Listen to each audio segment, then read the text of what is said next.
하나님 말씀 봅니다. 하나님 말씀 에베소서 6장 21절에서 24절까지 보도록 하겠습니다. 에베소서 6장 21절에서 24절까지입니다. 하나님 말씀이 이러합니다.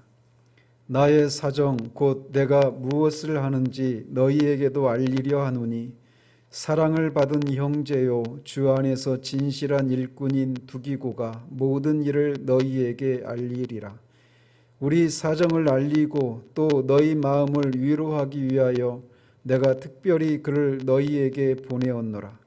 아버지 하나님과 주 예수 그리스도께로부터 평안과 믿음을 겸한 사랑이 형제들에게 있을지어다. 우리 주 예수 그리스도를 변함없이 사랑하는 모든 자에게 은혜가 있을지어다. 아멘.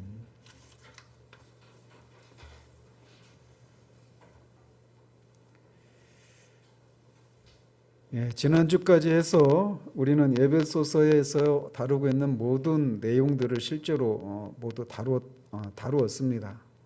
에베소서 강의를 시작한 게 3년 전 6월 달부터 시작했으니까 만 3년이 넘었습니다. 오늘 이제 에베소서 강의를 마지막으로 살피고 에베소서 강의를 이렇게 마치도록 합니다. 대부분의 서신서가 그렇듯이 오늘 본문은 이 서신의 마지막 인사말에 해당합니다.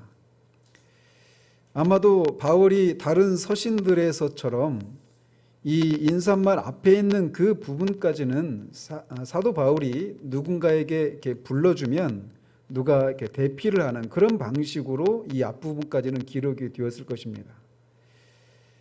갈라디아서나 데살로니가 후서나 골로새서 고린도전서 이런 데 보면은 이런 패턴을 읽을 수가 있어요. 그래서 이 편지가 바울이 보낸 편지라고 하는 그 진위 여부를 확인하기 위해서 이렇게 대부분 이 마지막 인사말 앞에까지는 구술의 방식으로 다른 사람이 대피를 하고 이 마지막 인사 부분에서는 친필로 이렇게 쓰는 이런 형식을 취하는 그런 서신들이 있습니다. 아마도 바울은 이 편지를 이 에베소 교회에 가지고 갈 두기고에게 이 앞에까지 내용을 구술했을 것으로 추정을 합니다. 이 두기고라고 하는 사람은 사도행전 20장 4절 또 21장 29절 디모데후서 4장 12절 골로새서 4장 7, 8절에서 언급되는 그런 인물인데 이 구절들을 종합해서 보면 그는 아마도 에베소 출신의 이방인이었던 것으로 보입니다. 그리고 에베소 교회도 이 사람에 대해서 잘 알고 있었던 그런 사람으로 추정을 합니다. 바울은 이 두기고에게 에베소서 이 편지와 또 골로새 교회에 보내는 그 두 편지를 가지고 가서 독자들에게 읽히도록 하는 그런 사명을 받고 이제 그 골로새 교회에 또 에베소 교회에 가게 됩니다. 또한 바울의 사정, 즉 그가 무엇을 하고 있는지를 그들에게 알리기 위해서 에베소 교회에 보냄을 받습니다. 에베소서와 빌립보서, 골로새서, 빌레몬서 이 네 서신은 바울이 1차로 로마에 있는 감옥에 갇혀 있었을 때 쓴 편지입니다. 그래서 옥중 서신이라고 하는 별칭이 붙어 있는데 그래서 바울은 지금 감옥에 갇혀 있는 상황이에요. 그런데 그가 무엇을 하고 있는지를 그들에게 알리기 위해서 에베소 교회에 알리기 위해서 두기고를 보낸다라고 말을 하고 있어요. 그리고 이 감옥에 있는 기간이 사도행전 마지막 장에 보면은 2년 정도 된다라고 말을 하고 있습니다. 그런데 감옥에 갇혀 있는데 그리고 그 감옥에 갇혀 있는 감옥에 그가 갇혀 있게 된 이유도 그가 그리스도의 복음을 전한 결과 감옥에 갇히게 되었단 말이죠. 그런데 그렇게 감옥에 갇히게 된 원인이었던 그 복음을 감옥 안에 갇혀 있음에도 불구하고 그는 그 복음을 시위대 사람들과 그를 방문하는 사람들 그리고 오네시모와 같이 감옥에 수감된 다른 사람들에게 전하고 있었던 것을 그의 다른 편지들을 통해서 우리가 종합해서 보면 그 사실들을 우리가 확인할 수 있습니다. 그는 자신이 감옥에 갇히게 된 그 원인이 되었던 복음을 디모데에게 말하고 있듯이 부끄러워하지 않고 있는 것을 보여주고 있어요. 오히려 그런 절망적인 상황 속에서 빌립보서에서 말하고 있듯이 그는 기쁨과 만족을 누리고 있었습니다. 그는 자신이 처한 상황을 인해서 자기 연민에 빠져 허우적대거나 복음을 전하는 일에 대한 후회에 빠져 있는 어떤 그런 모습을 전혀 드러내고 있지 않습니다. 그는 자신이 그런 상황 가운데 있다라고 하는 것을 두기고를 통해서 에베소 교회 성도들에게 알리기 위해 그를 에베소 교회에 보내기로 한 것입니다. 자신이 감옥에 갇힌 것으로 인해서 염려하고 있을 에베소 성도들을 위로하기 위해서 자신의 사정을 알리기 위해서 그를 보낸 것입니다. 이런 이유로 에베소에 가게 될 이 두기고를 바울은 사랑을 받은 형제요 주 안에서 진실한 일꾼이라고 부르고 있습니다. 바울에게는 이런 동역자들이 있었습니다. 같이 전도 여행을 할 때뿐만 아니라 감옥에 갇혀 있는 상황 속에서도 그에게는 동역자들이 있었어요. 그래서 다른 서신들을 살펴보면 그 당시만 해도 감옥에 갇혀 있는 상황 속에서도 디모데가 있었고 에바브로디도가 있었고 두기고가 있었고 누가와 같은 그런 동역자들이 감옥에 갇혀 있는 바울을 섬기고 같이 동역을 하고 있었던 것을 보게 됩니다. 저는 바울과 이 동역자들 간에 있었던 이 연대와 사랑의 섬김을 보면서 깊은 감명을 받습니다. 왜 그러냐면 그들에게서 복음을 전하도록 보냄을 받은 그리스도의 군사로서의 용기와 인내와 충성스러움을 보여주고 있기 때문에 그렇습니다. 바울이 감옥에 갇히게 된 이유는 말씀드린 것처럼 복음을 전한 결과 그렇게 감옥에 갇히게 되었단 말이죠. 그런데 바울뿐만 아니라 바울의 동역자들 모두가 다 그리스도를 높이고 그리스도의 복음을 전하는 일에 마음을 한 가지로 해서 그 고난 때문에 그들에게 맡겨진 그 사명이 뒷전에 밀려있는 그런 모습을 보이고 있지 않은 것을 인해서 감명을 받고 있는 겁니다.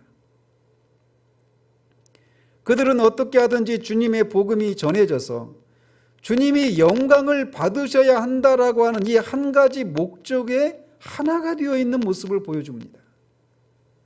그리고 자신이 있어야 될 그 자리에서 그 자신의 임무를 잊지 않고 그렇게 그리스도께 충성하고 있는 그런 모습을 보여주고 있는 거예요.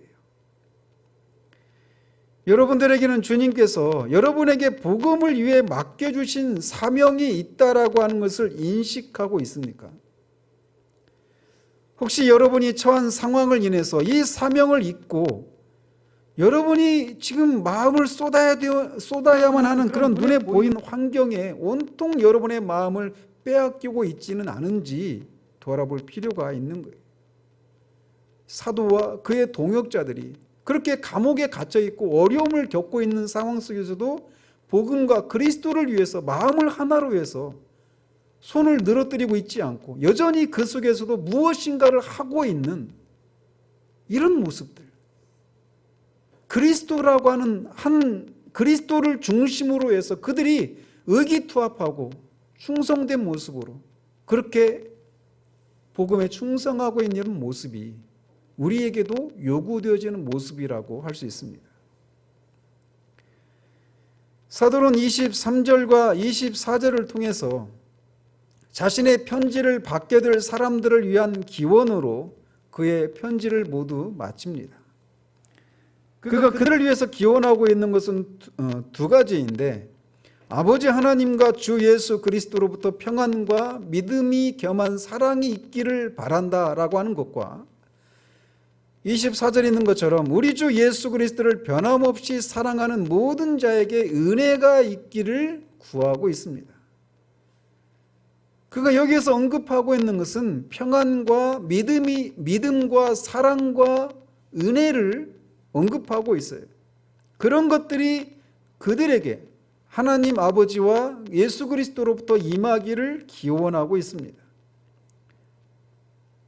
이것은 그가 이 편지의 처음 부분에서 기원했던 것을 다시 반복하고 있는 것이라고 할 수 있습니다. 그래서 저는 여기에서 다시 이것들을 또 다시 상세하게 살피지는 않겠습니다. 다만 제가 특별히 다루고 싶은 것은 그가 이것들이 임하기를 기원하고 있는 사람들을 묘사하고 있는 겁니다. 그런 은혜와 평강과 또 사랑과 믿음이 있는 사랑과 은혜가 있기를 바라는 기원하고 있는 그 사람들을 어떻게 묘사하고 있느냐면 주 예수 그리스도를 변함없이 사랑하는 모든 자라고 말하고 있는 거예요. 사도는 이 에베소서를 모두 마치면서 이 편지를 읽은 사람들에게 기대했던 것을 이렇게 이것을 통해서 간접적으로 말해주고 있는 겁니다. 즉, 주 예수 그리스도를 변함없이 사랑하는 것, 이것을 그는 기대하고 있었던 거예요. 그런 측면에서 여러분들은 예수 그리스도를 사랑하고 있는지 돌아봐야 합니다. 우리가 에베소서를 살피면서 오늘이 146번째더라고요. 이 에베소서를 살피면서 그리스도인에 대한 다양한 정의들을 살펴보았습니다. 예수 그리스도를 믿어서 하나님으로부터 죄 용서를 받고 의롭다함을 받고 믿음을 따라 사는 사람, 이렇게도 정의를 내릴 수 있습니다. 옛사람을 벗고 새 사람을 입어서 새 사람을 따라서 사는 사람, 이렇게도 말할 수 있어요. 죄를 미워하고 거룩함을 좇아 살아서 범사의 그리스도의 장성한 분량에 이르기까지 가야 될 사람, 장차 흠이 없고 티나 주름 잡힌 것이 없이 하나님 앞에 그렇게 순전한 모습으로 나타날 사람, 이런 식으로 다양한 방식으로 그리스도인에 대해서 정의를 내린 것을 우리가 살펴왔습니다. 그런데 사도는 이 에베소서를 통해서 구원에 대한 영광스러운 내용들을 모두 진술한 후에 주 예수 그리스도를 변함없이 사랑하는 자들에게 은혜가 있기를 간구하고 있어요. 그러면서 자신으로부터 이 모든 내용을 들은 사람들에게 기대하고 있는 것이 예수 그리스도를 변함없이 사랑하라 라고 하는 것이라고 하는 것을 말해주고 있는 겁니다. 마치 전도서 기자가 전도서 12장 12장까지 있는데 12장 13절에서 이렇게 얘기합니다. 일의 결국을 다 들었으니 하나님을 경외하고 그의 명령들을 지킬지어다. 이것이 모든 사람의 본분이니라 라고 말을 하고 있어요. 마찬가지로 사도는 나를 통해서 이렇게 너희들이 에베소서를 통해 구원의 영광이 무엇인지 이 일의 모든 결국을 들었으니 이제 주 예수 그리스도를 변함없이 사랑하라. 이것이 모든 신자들의 본분이니라 라고 말하고 있다라는 거죠.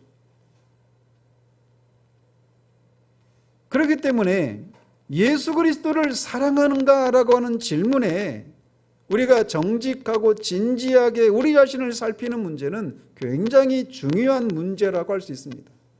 이게 인간의 본분이다. 신자들의 본분이라고 말하고 있기 때문에 그래요. 그런데도 교회를 다니는 사람들 중에 많은 사람들은 내가 과연 예수 그리스도를 사랑하는가 라고 하는 이런 질문을 가지고 고민조차 하지 않은 채 나름대로의 신앙생활을 하는 사람들이 많아요. 어떤 사람들은 자신이 신앙생활이라고 하는 것들을 하면서 이런저런 것들을 하고 있으니까 내가 당연히 예수 그리스도를 사랑하는 게 아니겠습니까? 라고 말을 합니다. 만약 내가 예수님을 사랑하지 않으면 내가 왜 이런 일들을 하겠느냐라고 말하고 있는 거죠. 그렇지만 그리스도를 향한 사랑이 없이도 우리는 얼마든지 우리의 전 재산을 교회의 헌금으로 바칠 수도 있고 우리의 몸을 불사르게 내어줄 수도 있다라고 고린도전서 13장에서 사도는 우리에게 말해주고 있어요. 또 계시록에서 주님으로부터 이 에베소서를 에베소 교회가 굉장한 교회예요. 사도 바울에 의해서 개척이 된 교회거든요. 그리고 3년 동안 그가 섬겼습니다. 그리고 그 후임이 디모데였고 또 마지막에는 사도 요한도 에베소 교회를 섬겼어요. 그런데 그런 기라성 같은 두 사도와 속사도인 디모데가 목사였어요. 에베소 교회는. 근데 그 교회를 향해서 요한계시록에서 보면 첫 번째로 사도 요한을 통해서 주님이 그들에게 편지를 보내는데 그들이 말씀에 대한 분별력이 있어서 니골라당과 같은 거짓 선생들을 쫓아낸 것에 대해서는 칭찬합니다. 즉 그래서 이들은 사도들로부터 가르침을 받고 세움을 받은 그런 교회이기 때문에 말씀에 대한 분별력이 있어서 거짓 선생들이 그 가르침을 분별할 수 있는 능력이 있었어요. 말씀에 굉장히 탁월했던 그런 교회였어요. 그리고 아주 주님을 섬기는 일에도 열심을 냈던 교회였습니다. 그러나 그들은 그 주님으로부터 너희들이 처음 사랑을 잃어버린 것에 대해서 책망을 받고 있어요. 그 사랑이 없는 문제 때문에 주님이 촛대를 옮겨버리실 수도 있다라고 말하고 있단 말이죠. 사랑이 없이도, 주님을 향한 사랑이 없이도 이렇게 말씀에 대한 탁월한 어떤 지식을, 분별력을 가질 수도 있고 열심을 낼 수도 있고 주님을 섬기는 일에 열심을 낼 수 있단 말이에요. 그러니까 내가 신자의 본분인 그리스도를 사랑하는 이 문제를 우리가 내가 신앙생활 이렇게 말씀도 열심히 찾고 있고 그렇게 일을 하고 있으니까 나는 당연히 그리스도를 사랑한다 이렇게 단순하게 생각해서는 안 된다라는 거죠. 이 그리스도를 사랑하는 것이 신자의 본분이라고 말할 뿐만 아니라 사도 바울은 고린도전서 16장 22절에서 이렇게 말을 합니다. 만일 누구든지 주를 사랑하지 아니하면 저주를 받을지어다. 불과 앞에 그 몇 장 앞에서 사랑에 대해서 언급했던 그 사랑의 사도가 그 편지를 마치는 마지막 구절에서 만일 누구든지 주를 사랑하지 아니하면 저주를 받을 것이다라고 말을 하고 있어요. 주님을 사랑하는 이 문제, 내가 예수 그리스도를 사랑하는 이 문제는 이렇게 중차대한 문제라는 것을 성경이 우리에게 말해주고 있단 말이죠. 따라서 예수 그리스도를 사랑하는가 그렇지 않은가는 내가 진정한 그리스도인인가 아닌가, 또 진정한 그리스도인이라 하더라도 또 마땅히 있어야 될 신자의 본분인 이 사랑의 문제를 내가 지금도 현재적으로 사랑하고 있는가라고 하는 것을 확인해야 되는 아주 중요한 중차대한 시금석임을 우리는 알아야 합니다. 이처럼 예수 그리스도를 사랑하는 것은 그가 진정한 그리스도인인가 아닌가를 말해주는 중요한 근본적인 시금석입니다. 그러나 뿐만 아니라 더 나아가서 그리스도를 사랑하는 이 문제는 이 땅에서 우리가 생기 있고 역동적인 활기가 있는 영적인 생명을 누리면서 그리스도인의 삶을 살도록 하는 원동력이라는 사실을 기억해야 합니다. 사도로부터 이렇게 주 예수 그리스도를 변함없이 사랑하기를 권면받고 있는 이 에베소의 성도들은 우리가 누차 말씀드린 것처럼 그 성도들 중에 많은 사람들은 노예들이나 사회적인 신분이 매우 비천한 그런 사람들이었습니다. 그래서 그냥 먹고 사는 문제에 온통 자신의 시간을 쏟아야만 하는 그런 사람들이 대부분이었어요. 삶이 풍요롭고 여유로워서 이런 신앙생활에 자신의 시간을 충분히 드릴 수 있는 그런 여건을 가진 사람이 거의 없었어요. 많은 사람들은 노예들이었습니다. 그래서 자신의 시간을 마음대로 사용할 수 없는 자유가 전혀 없는 그런 노예들이었단 말이에요. 그리고 대부분이 가난한 사람들이었기 때문에 온통 하루에 일어나면 해가 질 때까지 아니면 해가 진 이후에도 계속해서 온통 자신의 생계를 꾸려나가기에 부족한, 거기에 온통 시간을 쏟아야만 하는 그런 상황에 있는 사람들이었어요. 근데 그런 그들에게 사도 바울이 주 예수 그리스도를 변함없이 사랑할 것을 기대하고 있고, 그것이 신자의 본분이라고 말하고 있단 말이죠.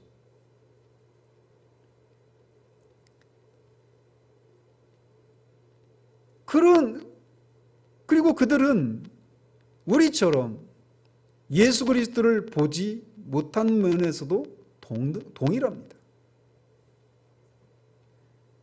그럼에도 불구하고 그들은 예수 그리스도를 사랑했어요.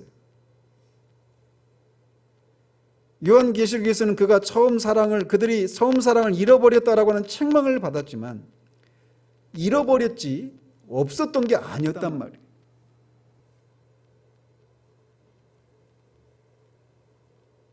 이렇듯 예수 그리스도를 사랑하는 것은, 예수 그리스도를 사랑하는 이 종교적인 일들에 온통 자신의 시간을 다 쏟아낼 수 있는 그런 여건을 가진 풍요로운 사람들이나 할 수 있는 이런 것이나, 아니면 목사나 어떤 전도사나 이런 특별한 어떤 전임 사역자들만이 해야 되는 일이 아니라, 어떤 환경 가운데 있는 사람이든지 그가 신자라면 마땅히 해야 될 일이라고 하는 것을 사도가 우리에게 말해주고 있는 거예요. 그들은 우리처럼 예수 그리스도를 본 적이 없는 사람들입니다. 그럼에도 불구하고 그들은 본 적이 없는 그리스도를 사랑했어요. 보이지 않는 그리스도를 어떻게 사랑할 수 있을까요? 여기 계신 분들 중에도 그런 분들이 분명히 계실 거예요. 그것은 성령으로 말미암아 가능합니다. 이 에베소에 있는 성도들뿐만 아니라 모든 신자들은 예수 그리스도를 본 적이 없습니다. 그렇지만 그리스도의 영이신 성령께서 그들에게 예수 그리스도의 인격의 탁월함과 아름다우심과 그런 분이 하신 일이 무엇인지를 조명해 주심으로써 그들은 보지 못한 예수 그리스도를 눈으로 본 것보다 더 분명하고 확실하게 알게 됩니다. 그리고 이 일은 점진적으로 이루어진 일이기도 해요. 즉, 한 번에 예수 그리스도의 인격의 탁월함과 아름다움을 모두 알게 되는 것이 아니라 점진적으로 그분이 우리에게 알려주시는 그 때를 따라서 점진적으로 우리가 더 분명히 알게 되는 거죠. 그렇기 때문에 참된 그리스도인들은 예수 그리스도를 우리의 육체의 눈으로 보는 것이 아니라 믿음의 눈으로 본 사람들입니다. 보지 못한 그리스도를 사랑하기 위해서는 그분이 우리의 사랑을 받을 만한 분이라고 하는 그런 지식이 있지 않고는 그분을 사랑할 수가 없어요. 우리는 알지 못하는 대상을 사랑할 수가 없습니다. 그런데 바로 그렇게 예수 그리스도가 우리의 사랑을 받으실 만한 분이라고 하는 것을 알게 해주시는 일이 성령을 통해 있을 때 우리가 예수 그리스도를 사랑할 수 있게 되는 거예요. 성령님은 우리에게 믿음을 주셔서 예수 그리스도를 알게 하시고 그 예수 그리스도를 우리가 믿고 사랑할 수 있도록 우리에게 그리스도에게 속한 모든 지식들을 우리에게 알려주십니다. 그래서 누구든지 성령의 조명을 받으면 그분이 알게 하시는 예수 그리스도를 사랑하지 않을 수 없습니다. 따라서 성령의 조명을 받은 참된 그리스도인은 예수 그리스도와 연합되기를 소망하고 그분과 더욱더 친밀한 교제를 나누기를 갈망합니다. 이 갈망이 우리 안에서 일어나기 전까지는 이런 게 있는지조차 알 수 없습니다. 부부가 상대방을 향해서 더욱더 알고 더욱더 사랑하고 더욱더 연합하기를 갈망하는 것처럼 참된 그리스도인은 그의 신랑 되신 예수 그리스도를 더욱 알고 더 연합하고 더 깊은 교제를 나누기를 소망합니다. 이런 교제를 누릴 때 그들은 그리스도 안에서 만족과 기쁨과 안식을 누리게 되는 거예요. 이렇게 보이지 않는 그리스도를 사랑하는 것은 성령의 조명하심을 통해 가능한 일인 겁니다. 그리고 이런 성령의 조명하심을 받은 사람들은 그리스도를 반드시 사랑하게 되어 있습니다.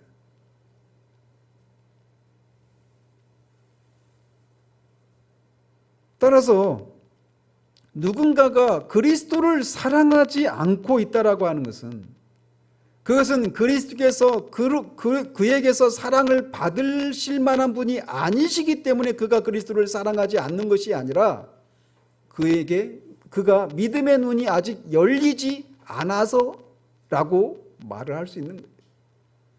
성령께서 그들의 영혼을, 죽은 영혼을 살리시고 그들의 믿음의 눈을 열어주셔서 그리스도가 어떤 분이시고 그가 어떤 일을 하신 분이신가를 알려주실 때 그는 그리스도를 너무나도 자연스럽게 사랑하게 되어 있단 말이에요. 성령에 의해서 믿음의 눈이 열리고 성령에 의해서 영적인 것들의 본질을 이해하고 그것들의 맛과 어떤 풍미를 인식하고 누릴 수 있는 영적인 지각과 미각을 갖춘 사람들이기 때문에 모든 선의 근원이신 예수 그리스도를 사랑하지 않을 수 없는 사람이 바로 참된 그리스도인인 것입니다. 이렇듯 예수 그리스도를 사랑하는 것은 오직 참된 그리스도인들에게만 허락된 특권입니다. 그러나 동시에 그리스도를 사랑하는 것은 특권일 뿐만 아니라 참된 그리스도인들이 반드시 지켜야만 하는 의무이기도 합니다. 그래서 주님이 잡히셨을 때 3번이나 모른다고 부인했던 베드로를 회복시키시는 주님의 방법은 다른 것이 아니었어요. 네가 다른 사람들보다 나를 더 사랑하느냐라고 하는 이 3번의 질문을 통해 실족한 그 사도의 그 사명에서 떠나가 있는 베드로를 회복시키시는 일을 하셨던 겁니다. 그렇기 때문에 앞에서도 말씀드린 대로 사도 바울은 예수 그리스도를 사랑하지 않는 자들에게 저주가 있을 것이라고 말을 했던 거예요. 그리고 참된 신자들에게 그리스도를 사랑하는 것은 특권일 뿐만 아니라 의무이기 때문에 이렇게 마지막 부분에서 주 예수 그리스도를 변함없이 사랑할 것을 간접적인 방식으로 권면하고 있는 겁니다. 그렇다면 참된 신자들은 그리스도를 사랑하되 어떤 방식으로, 어떤 사랑으로 사랑을 해야 할까요? 참된 그리스도인이 보이지 않는 그리스도인을 사랑하는 것은 우리가 사람들 사이에서 보이는 것과 같은 그런 사랑으로 사랑하는 것이 아닌 것을 기억해야 합니다. 그래서 그리스도를 향한 사랑은 먼저는 신실한 사랑이어야 해요. 주님을 향한 사랑은 단지 외적인 행동과 사랑의 고백으로만 이루어지는 것이 아니라 우리의 마음 깊은 곳으로부터 우러나오는 진실하고 신실한 사랑이어야 하는 겁니다. 뿐만 아니라 그를 향한 사랑은 최상의 사랑이어야 합니다.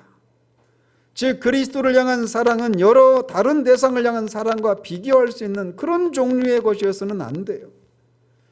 내가 그리스도도 사랑할 뿐만 아니라 다른 것도 사랑하는 그런 어떤 비교 대상의 그런 정도의 사랑이어서는 안 된다라는 거죠.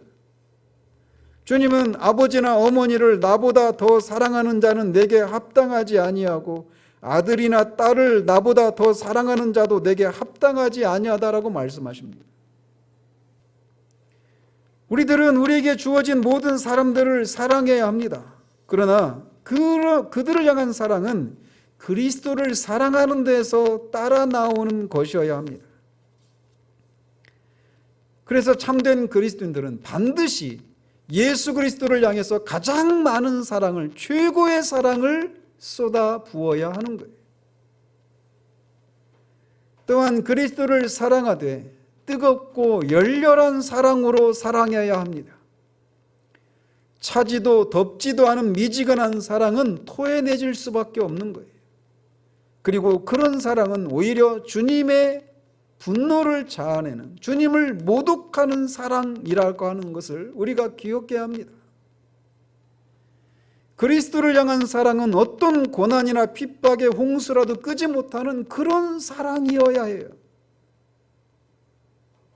때로는 주님이 우리를 고난 가운데서 우리 주님을 향한 우리의 사랑을 테스트하시는 거예요. 또한 그리스도를 향한 성도의 사랑은 오늘 사도가 말하고 있는 것처럼 지속적인 사랑이어야 합니다. 우리 주 예수 그리스도를 변함없이 사랑하는, 그것이 참된 신자에게 요구되어지는 그리스도를 향한 사랑이에요. 이 세상에 속한 것들은, 그것들을 향한 사랑은 주기가 있고 수명을 다하기도 합니다. 그래서 처음에는 열렬히 사랑하고 추구했던 것들이 실증이 나고 권태기가 찾아오기도 합니다. 그리고 내가 옛날에는 그것들을 내가 참 좋아하고 사랑했었지라고 하는 그런 기억만이 남아있는 경우들이 이 세상에 속하 있는 것들, 사람들을 향한 우리의 사랑의 일반적인 모습이에요. 그러나 그리스도를 향한 사랑은 변함없는 사랑이어야 합니다. 왜냐하면 그분은 그런 사랑을 할 수밖에 없는 분이시기 때문에 그렇습니다. 그렇다면 왜 참된 그리스도인들은 한 번도 본 적이 없는 예수 그리스도를 이렇게 사랑해야 할까요? 먼저는 그리스도인들은 자신들이 그리스도를 절실하게 필요로 하기 때문에 그리스도를 사랑할 수밖에 없습니다. 돈에 쪼들리는 사람은 돈을 사랑하기 마련입니다. 병에 걸려있는 사람은 자신을 고쳐주는 의사나 약을 사랑하고 그것들을 추구하기 마련입니다. 마찬가지로 그리스도인들은 그들이 처음 회심할 때 그들에게 그리스도가 얼마나 절대적으로 필요한 분인지를 깨닫기 때문에 그리스도를 사랑할 수밖에 없습니다. 우리가 오후 예배 때 성령의 효과적인 부르심을 우리가 살폈잖아요. 성령께서 우리를 효과적으로 불러내실 때 우리가 얼마나, 우리의 지성과 감정과 의지가 얼마나 죄로 인해서 망가져 있고 하나님을 대적하고 하나님의 진노 아래 있는지를 깨닫게 하십니다. 그 하나님의 진노에서 우리가 벗어날 수 없는 그런 사람이라고 하는 것을 성령께서 깨닫게 하셔요. 그런 상태 가운데 있는 그 사람에게 성령은 그리스도를 조명해 주십니다. 그리스도가 어떤 분이시고 그분이 바로 너 같은 사람을 위해서 무엇을 하셨는지를 보여주셔요. 그리고 그 그리스도에게로 그를 이끌어 가십니다. 그게 효과적인 부르심이에요. 그런데 그 과정에서 그리스도만이 하나님의 진노에서 자신을 건져주시고 뿐만 아니라 자신을 하나님 앞에 죄 용서해 주시고 하나님 앞에 의롭다함을 받게 하신다라고 하는 그 사실들을 알게 되면서 그는 그리스도를 사랑할 수밖에 없습니다. 뿐만 아니라 구원을 받은 후에도 그는 그리스도를 사랑할 수밖에 없는, 그리스도를 필요로 할 수밖에 없는 삶의 그런 삶을 경험하게 됩니다. 그래서 시험을 당할 때, 또 여러 가지 고난과 인생의 곤고함 앞에서 자신들이 절대적으로 예수 그리스도를 필요로 하는 사람이라는 사실들을 보게 됩니다. 앞이 도무지 보이지 않는 인생의 막막함과 영적인 침체로 말미암아 영적인 것들에 전혀 반응하지 못하는 무기력, 슬픔과 두려움이 자신을 사로잡을 때, 또 여러 가지 의심에 사로잡혔을 때 우리는 우리의 무능력을 발견하게 됩니다. 그리고 이 모든 상황에서 도움을 주시고 건져 주실 수 있는 분이 바로 예수 그리스도라고 하는 사실들을 알고 그분을 사랑하게 됩니다.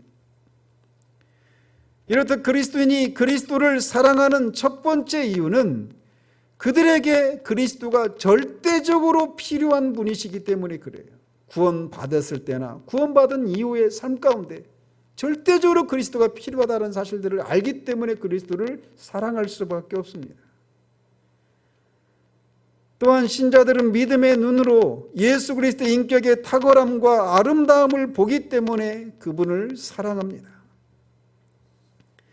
교회가 신랑 되신 그리스도의 아름다움에 얼마나 매력을 느끼고 사랑하게 되는지에 대해서 아가서처럼 풍성하게 또 실제적으로 그렇게 사실적으로 묘사하고 있는 성경이 없다고 할 수 있어요. 아가서는 한 남자와 여자의 사랑 이야기가 아닙니다. 그것은 신부된 교회 혹은 그리스도인이 신랑 되신 그리스도와의 사랑의 이야기를 아가서에서 그리고 있는 거예요. 그런 관점에서 아가서를 읽어보면 우리는 우리를 향한 그리스도의 사랑이 어떠한지를 알게 됩니다. 그런데 그 아가서에서 보면 5장에서 보면 신랑이 자신을 찾아오는데 밤중에 잠자리에 들었을 때 찾아왔는데 잠시 머뭇거린 사이에 신랑이 가잖아요. 뒤늦게 쫓아갔는데 이미 없어졌어요. 예루살렘 성내를 막 돌아다니다가 파수꾼한테 맞기도 하고 그런 우여곡절을 겪습니다. 그러면서 그 예루살렘 여자들이 네가 찾는 신랑이 무엇이 뛰어나길래 네가 이렇게까지 하느냐라고 하는 그런 질문을 했을 때 17절에서 그런 질문을 받고 내 신랑의 피부가 어떻고 머리가 어떻고 입술이 어떻고 몸이 어떻고 하면서 막 얘기를 하다가 17절에서 이렇게 말을 합니다. 그 전체가 사랑스럽구나. 참된 그리스도인들은 예수 그리스도가 영광의 몸을 입으신 것을 보고 그분을 사랑합니다. 왜냐하면 그가 입으신 몸은 우리가 장차 부활해서 입게 될 그 썩지 않고 강하고 신령하고 영광스러운 영적인 그런 몸을 입고 있기 때문에 그의 몸을 사랑합니다. 또한 그의 능력과 그의 입에서 나오는 가르침과 한 인격 안에 신성과 인성이 연합되어 있는 그 신비를 사랑합니다. 그분의 인성은 얼마나 아름답습니까? 그분은 부활하시고 승천하셔서 완성된 거룩한 인성을 입으셨습니다. 우리도 장차 그분과 같은 완전한 인간이 될 것입니다. 저는 요즘 제 자신 안에서 얼마나 제 자신이 정말 막 하나님 앞에 아이들 말로 정말 찌질하고 정말 제 자신이 정말 환멸을 느낄 정도로 제 자신의 그런 싫은 모습들을 봅니다. 자신 안에서 죄로 인한 썩어짐과 부패에 대한 환멸을 발견하는 사람일수록 완성된 그리스도의 완전한 인성이 더욱 사모되어지고 사랑스럽게 느껴집니다. 그분의 온유함과 오래 참으심, 그분의 자비와 사랑과 긍휼, 그분의 인자와 용기와 신실함, 이런 모든 것들은 신자들이 그를 사랑할 수밖에 없는 그런 이유들입니다. 그의 전체가 사랑스럽습니다. 그분과 같은 분은 전에도 없었고 후에도 없습니다. 그분은 가장 탁월하고 아름다우신 분이십니다. 바로 이것이 그리스도인이 그리스도를 사랑할 수밖에 없는 두 번째 이유예요. 그분의 인격의 탁월하심과 그 영광스러움 때문에 신자들은 그리스도를 사랑하게 되는 겁니다. 또한 신자들이 그리스도를 사랑하게 되는 이유가 있다면 바로 이렇게 가장 영광스럽고 가장 탁월하고 위대하신 분이 우리 자신을 사랑하시기 때문에 그렇습니다. 그의 신부된 교회를 향한 그리스도의 사랑은 얼마나 신실합니까? 앞에서도 말씀드린 그 아가서 4장 9절에서 이렇게 말을 합니다. 내 누이 내 신부야, 네가 내 마음을 빼앗았구나. 내 눈으로 한 번 보는 것과 내 복의 굿을 한 꿰미로 내 마음을 빼앗았구나. 그리스도는 그의 신부된 교회를, 또 교회의 지체된 우리 신자 한 사람 한 사람을 이렇게 사랑하십니다. 주님의 마음을 빼앗았다라고 말할 그런 방식으로 주님은 우리를 사랑하고 계셔요. 그는 그의 신부가 슬픔을 겪고 아픔을 겪을 때 긍휼과 자비가 가득한 눈으로 그들을 바라보십니다. 심지어는 그의 신부가 자신랑된 자신이 아니라 외간 남자인 세상을 향해서 외도를 할 때조차도 그는 여전히 마음의 아픔을 느끼면서 언제나 그 자리에서 사랑으로 그들을 바라보십니다. 호세아서에서 그것을 잘 그려주고 있잖아요. 때로는 단지 아파하시는 모습으로 신부를 향한 사랑을 드러내시기도 하시고, 때로는 직접 행동으로 신부를 향한 그의 사랑을 드러내시기도 하십니다. 그래서 슬픔을 당한 자들을 위로하고 병든 자들을 고치시기도 하시고, 두려움에 떨고 있는 자들에게 용기를 불어넣어 주시기도 하시고, 의심하는 자들에게는 확신을 주시기도 하시고, 가난할 때 그들의 부요함이 되어주시기도 하십니다. 그의 신부가 이 땅에서 살면서 겪는 모든 상황 속에서 그분은 언제나 동일한 사랑으로 그들을 대하십니다. 죽음을 앞둔 그의 신부들을 붙들어 주시고, 죽은 다음에 천국에서도 그분은 그들을 사랑하십니다. 신부를 향한 그분의 사랑은 우리가 우리의 지성으로 이해할 수도 없고 우리의 조망만한 이성으로 다 담아낼 수 없는, 제한이 없는 무한한 신비한 사랑입니다. 사도 요한은 그분이 마지막 때에 그들을 어떻게 사랑했는지를 이렇게 표현합니다. 유월절 전에 예수께서 자기가 세상을 떠나 아버지께로 돌아가실 때가 이른 줄 아시고 세상에 있는 자기 사람들을 사랑하시되 끝까지 사랑하시니라. 그들 향해서 주님은 내가 너희를 고아와 같이 버려두지 아니하고 너희에게로 오리라고 약속하셨는데, 그 약속대로 성령을 통해 제자들에게 다시 오셔서 그들과 함께 거하십니다. 이렇게 신자 자신을 사랑하시는 그리스도로 말미암아 신자들은 그리스도를 사랑하게 되어 있습니다.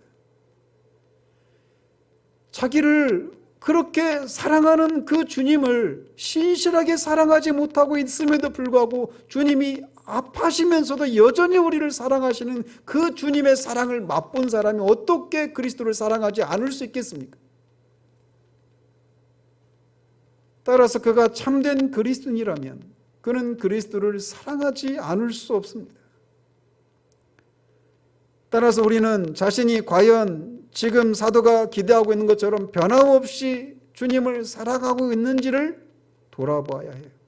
점검해야 합니다. 그래서 만약 여러분이 그 그리스도의 임재를 진정으로 갈망하고 있다라면 여러분은 지금 그리스도를 사랑하고 있다라고 확신할 수 있어요. 우리가 누군가를 사랑한다면 우리는 사랑하는 사람과 함께 있기를 갈망합니다. 언제가 제가 말씀드렸죠. 제가 아내하고 교제하면서 가장 힘들었던 게 그거였어요. 헤어져 있는 거. 가장 고통스러운 게 그거였어요. 교제하고 각자 따로 자기 집으로 가야 되는 거예요. 사랑하면 함께 하고 싶어 합니다. 그래서 내 안에서 주님의 임재를 갈망하고 있다라면 내가 주님을 사랑하고 있구나라고 하는 것을 확신할 수 있어요. 내가 처한 곤고한 상황을 주님이 헤아려 주고 계시고 그 상황에 대해서 말씀해 주시고 고쳐 주시고 위로해 주시고 은혜를 베풀어 주시기를 갈망하고 있다라면 우리는 주님을 사랑하고 있다라고 말할 수 있습니다.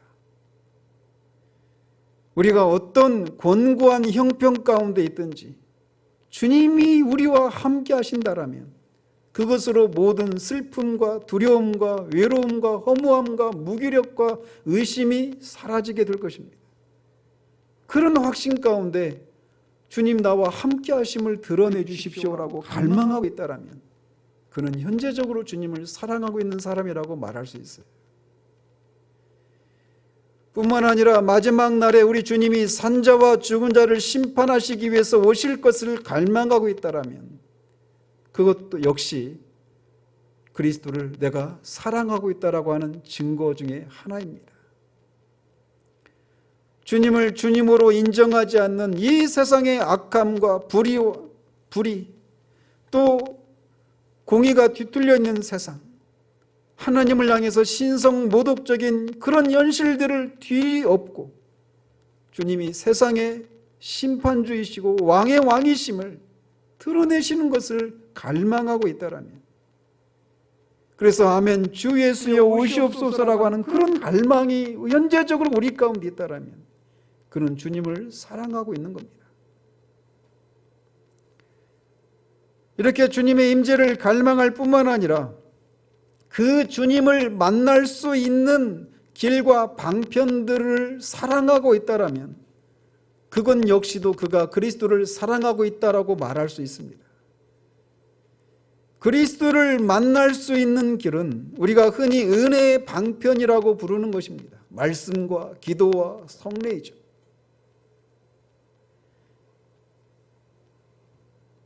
이런 것들이 시행되는 예배를 향한 갈망이 우리 가운데 있다라면 나는 그리스도를 사랑하는 사람이라고 말을 할 수 있는 거예요. 또한 그리스도의 형상이 새겨진 그리스도께서 살아가고 있는 동료 그리스도인들을 사랑하는 마음이 우리 가운데 있다라면 우리는 그리스도를 사랑하는 사람이라고 할 수 있습니다. 처가 예쁘면 처갓집 말뚝을 보고도 절을 한다라고 하는 옛 속담처럼 그리스도를 사랑한다라면 그리스도가 사랑하는 일, 그리스도가 사랑하는 사람을 향해 사랑의 마음이 흘러가는 것은 너무나 당연한 것입니다. 우리 옆에 있는 동료 그리스도인들은 그리스도의 형상이 새겨져 있는 동료들입니다. 그리고 그들을 위해서 주님이 나를 위해서 죽으신 것처럼 바로 그들을 위해서 주님이 죽으신 것이, 그리고 그들을 나를 사랑하신 것처럼 그들도 주님이 사랑하십니다. 그들은 내가 주님께 속해 있는 주님의 소유인 것처럼 그들도 주님의 소유인 것입니다. 따라서 그리스도의 소유이고 그리스도의 형상이 새겨진 동료 그리스도인들을 사랑하는 마음이 있다라면 나는 그들의 주인인 그리스도를 사랑하고 있다라고 말할 수 있는 겁니다. 또한 우리가 그리스도를 사랑하고 있다라면 우리는 그의 계명을 향해서 어떤 마음을 가지고 있는지를 확인하는 것을 통해서도 알 수 있습니다. 너희가 나를 사랑하면 나의 계명을 지키리라 라고 주님이 말씀하셨습니다. 주님을 위해서 주님께 충성하는, 주님의 계명을 순종하는 그런 삶의 모습을 통해 내가 그리스도를, 그 계명을 내신 그리스도를 사랑하고 있는지 아닌지를 확인할 수 있는 겁니다. 이런 여러 가지 시금석들에 비추어서 우리가 그리스도를 현재적으로 변함없이 사랑하고 있는지 아닌지를 확인할 수 있는 겁니다.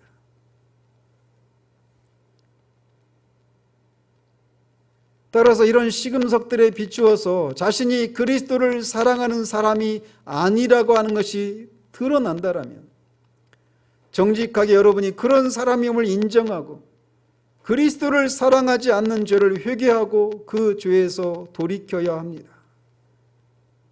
사도는 다만 네 고집과 회개하지 아니한 마음을 따라 진노의 날 곧 하나님의 의로우신 심판이 나타나는 그날에 임할 진노를 내게 쌓는도다라고 하는 엄중한 경고를 하고 있습니다. 사도가 앞에서도 말했던 것처럼 누구든지 주를 사랑하지 아니하면 저주를 받을지어다 라고 했던 그 저주가 여러분을 향하고 있다는 사실들을 기억하고 그 주님을 사랑하지 않는 죄에서 돌이키고 회개하십시오. 그리고 예수 그리스도와 입맞추십시오. 그러나 그런 상태는 아니지만 앞에서 언급한 것처럼 그리스도를 뜨겁고 열정적으로 지속적으로 최상의 것으로 그런 방식으로 신실한 방식으로 우리 마음에서 우러나오는 진실하고 신실한 그런 사랑으로 주님을 사랑하지 않고 있다라면, 그래서 차지도 덥지도 않고 미미하게 주님을 사랑하고 있다라면 이 사실을 기억해야 합니다. 그것은 그런 종류의 사랑은 우리는 그것을 그런 미미한 사랑이라고 부를 수 있을지 모르지만 그 사랑은 그리스도의 명예를 더럽히는 것이라고 하는 것을 기억해야 합니다. 사도가 그리스도를 변함없이 사랑하라고 말하고 한 이 사도 자신뿐만 아니라 대부분의 사도들은 다 순교를 당했습니다. 사도의 동역자들인 에바브로 디도나 이 에바브로 디도도 죽을 위기에 있었어요. 디모데도 그랬고 누가도 그랬고, 그 수많은 이 사람들이 왜 그렇게 복음 때문에 그런 고난을 당하는데도 왜 그 복음을 버리지 않고 그렇게 고난을 달게 받았을까요? 다른 게 아닙니다. 그리스도를 향한 사랑 때문이었어요.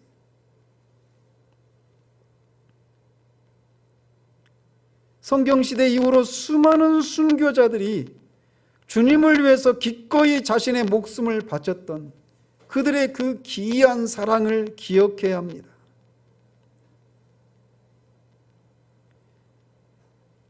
그리스도를 향한 사랑이 없으면 그리스도를 향한 열심도 나오지 않습니다. 그리스도를 향한 사랑이 없으면 그리스도를 만날 수 있는 그런 길인 은혜의 방편들을 향한 사랑도 나오지 않아요. 그리스도를 향한 사랑이 없으면 그리스도의 형상이 새겨진 동료 그리스도인들을 향한 그런 사랑도 나오지 않습니다. 사랑이, 그리스도를 향한 사랑이 우리의 신앙의 모습을 결정지어 주는 거예요. 따라서 우리는 우리의 사랑을 받으셔야만 하는 그리스도가 어떤 분이신지를 깊이 생각해서 미미한 그런 사랑을 부끄러워해야 합니다. 그리스도는 그 영예와 위엄과 능력과 권세에 있어서 가장 위대하신 분이십니다. 그리스도는 땅과 하늘에 있는 모든 이름 위에 뛰어난 분이시라고 성경은 말해주고 있어요. 따라서 우리가 그분의 영광을 속속들이 알 수는 없지만 그분의 영광을 조금이라도 우리가 묵상한다라면 지금 우리가 그분을 향해서 쏟는 사랑이 합당한 것인지 아닌지를 알 수 있는 겁니다. 또한 우리의 사랑을 받으셔야만 하는 그분이 얼마나 거룩하고 순결한 분이신지를 생각해야 합니다. 예수 그리스도는 모든 순수와 순결함과 거룩함 그 자체이십니다.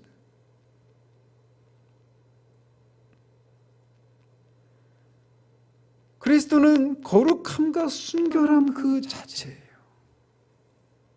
따라서 그분을 향한 사랑도 거룩한 사랑이어야 하고 순결한 사랑이어야 합니다. 많은 불순한 것들, 불순한 의도들, 그분이 그렇게 고결하신 분이신데 그분의 마음을 상처기를 내는 그런 종류의 사랑은 그분의 마음에 아픔을 드리는 거예요.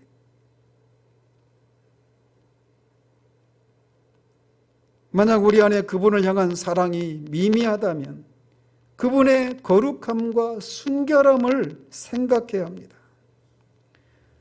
마찬가지로 그분의 전지하심과 지혜와 진실하심과 성실하심을 숙고하십시오. 그럼 그분이 그런 분이신데 과연 내가 그분을 향해 드리고 있는 사랑이 그런 분에게 합당한 사랑인지 생각해 봐야 합니다. 그분의 인자와 긍휼과 오래 참으심과 자비의 그 풍성함을 생각해 보십시오.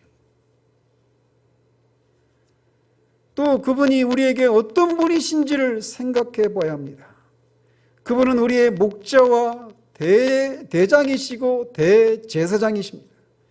그분은 우리의 왕이시고 우리의 친구이시고 우리의 맏형과 맏오빠가 되시는 분이시고 우리의 남편이 되시고 우리의 구속자가 되시는 분이십니다.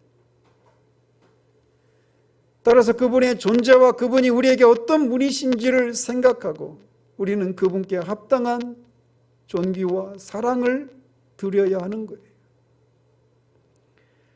또한 그분이 참된 그리스도인을 향해서 어떤 사랑을 베푸시고 계시는지를 생각해 볼 때 우리는 결코 그분을 미미한 방식으로 사랑하는 것으로 만족할 수 없습니다.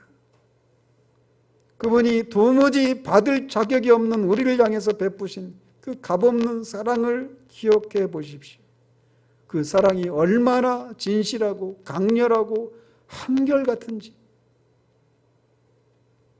우리는 쉽게 그분을 향해서 사랑이 식고 변하고 무뎌집니다.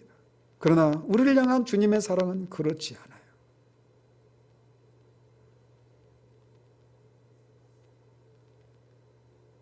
주님이 어떤 분이시고 또 그분이 우리에게 어떤 분이시고 어떤 사랑을 베푸셨는가를 생각할 때 우리는 그분을 향해서 결코 미미한 사랑으로 내가 주님을 사랑하고 있다라고 말을 할 수가 없습니다.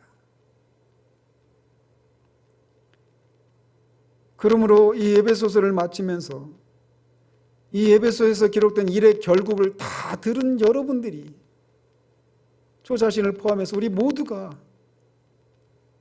마땅한 본분이 무엇이냐면 우리 주 예수 그리스도를 변함없이 사랑하는 것임을 기억해야 합니다. 제가 처음 3년 전에 에베소서를 강의하면서 저 자신을 포함해서 우리 모두가 어느 정도는 지쳐있는 그런 모습을 보면서 다시 근본적인 곳으로 돌아가야 한다는 생각을 하면서 에베소서 강의를 시작한다라고 말씀을 드렸습니다. 이 에베소서를 통해서 수많은 하나님의 사람들이 잃어버렸던 주님을 향한 사랑과 구원에 속한 영광과 그것을 베푸신 하나님의 그 사랑과 자비를 생각하면서 다시금 그 침체된 영혼들이 살아나고 길을 잃어버렸던 영혼들이 다시금 마땅히 달려가야 될 길들을 찾고 그 길을 달려갈 수 있는 힘과 은혜를 공급받는 그런 서신이 에베소서라고 제가 말씀을 드렸어요. 우리는 에베소서에서도 말하고 있는 일의 결국을 다 들었습니다. 이제 우리에게 남아있는 것은 우리 주 예수 그리스도를 변함없이 사랑하는 것입니다. 우리가 그 사랑을 다시금 회복하고 그것이 현재적으로 우리의 삶을 추동해가는 그런 삶의 자리로 다시금 돌아올 수 있기를 바랍니다. 주님은 우리를 변함없이 사랑하고 계십니다. 그 변함없는 사랑을 받은 우리도 주님을 변함없이 사랑하는 그런 저와 여러분이 되시기를 우리 주님의 이름으로 축원드립니다. 기도하겠습니다. 하나님 아버지, 에베소서를 통한 일의 결국을 우리가 다 들었습니다. 이 일의 결국을 다 들은 우리에게 주님이 기대하시고 요구하시는 것은 우리 주 예수 그리스도를 변함없이 사랑하는 것이라는 사실을 마지막으로 살폈습니다.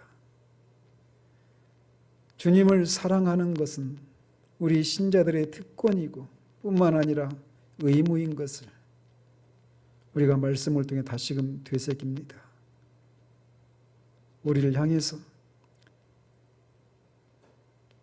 변함없이 우리를 사랑하고 계시는 그 주님을 우리가 생각하며 그 주님께 우리도 최고의 사랑으로 우리의 마음에서 진실하게 우러나는 사랑으로 변함없이 지속적인 사랑으로 신실한 사랑으로 최고의 사랑으로 뜨겁고 열렬한 사랑으로 보답하는 우리들 될 수 있도록 주님 도와주시옵소서. 그 주님을 사랑하는 것이 우리의 특권이고 또 그 사랑이 우리에게 신자됨의 그 영광을 이 땅에서 실증해내는 삶을 살아갈 수 있는 원동력인 것을 우리가 기억하고 다시금 식어진 우리의 사랑에 불을 붙여주시고 주님을 향한 변함없는 그 삶의 자리 가운데서 변함없이 주님을 사랑하는 사람들로 나타나서 그런 자들에게 임하기를 기원했던 하나님 아버지와 우리 주 예수 그리스도 임하는 은혜와 평강이 우리 모두에게 넘쳐날 수 있도록 주님 도우시기를 원합니다. 예수 그리스도 이름으로 기도합니다. 아멘.